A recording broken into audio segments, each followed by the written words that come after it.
Hello bachcho, let's see the question given to us. It states that particle 1 moving with velocity 10 meter per second experienced a head-on collision with stationary particle 2 of same mass. As a result of the collision, the kinetic energy of the system decreased by 1%.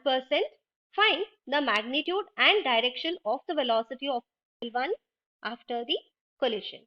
So इससे हम समझ सकते हैं कि kinetic energy of the system decrease हो रहा है, तो हमारा की कॉन्सेप्ट होगा, यानी कि जो भी कोलिजन हो रहा है इधर वो होगा in elastic collision.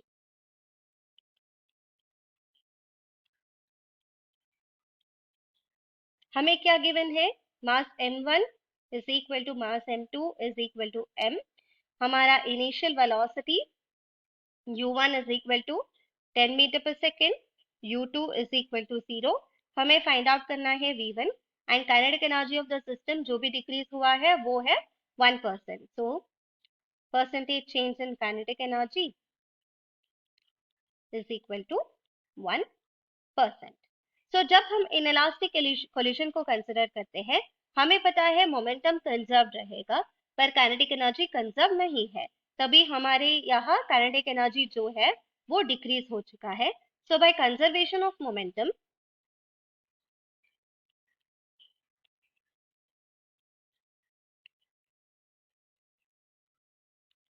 m1u1 plus m2u2 is equal to m1v1 plus m2v2। इससे हमें मिल जाएगा एक्सप्रेशन u1 का वैल्यू 10 है is equal to v1 plus v2। m cancel हो जाएगा क्योंकि m1 is equal to m2। इसको हम कहेंगे इक्वेशन 1। जब हम काइनेटिक एनर्जी डिक्रीज को कंसिडर करेंगे, percentage change in kinetic energy is 10%, यानी कि by conservation of energy initially ये है half m1u1 square is equal to half m1v1 square plus half m2v2 square. So half m1u1 square हम cancel out कर सकते हैं, half को भी एलिमिनेट कर सकते हैं। सो m1 होगा m, वो कैंसिल हो जाएगा। u1 स्क्वायर क्या है? a हो जाएगा 100 is equal to v1 square plus v2 square. a हो जाएगा हमारा equation 2।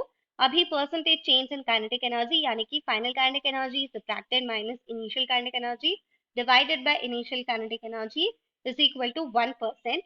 So half m v1 squared plus v2 squared divided by half m u1 squared इधर minus half m u1 squared into 100 is equal to 1%। ये हो जाएगा 1।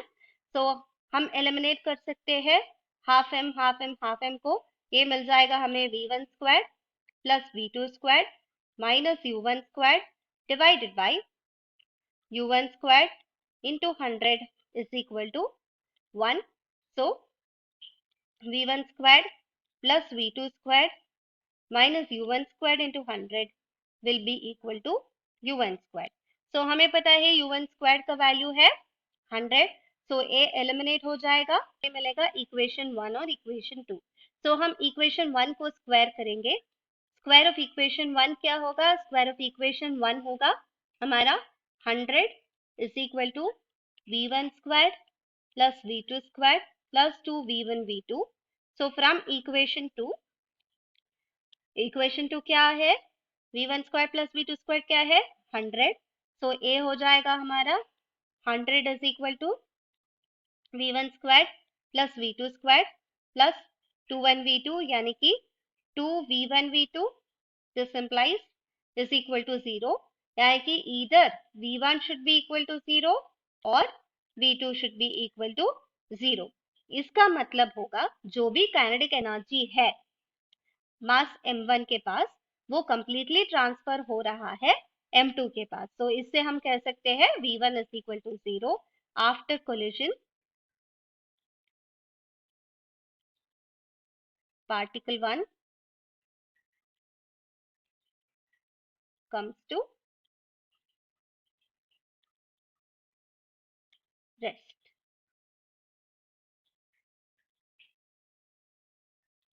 I hope you will understand. All the best. Thank you.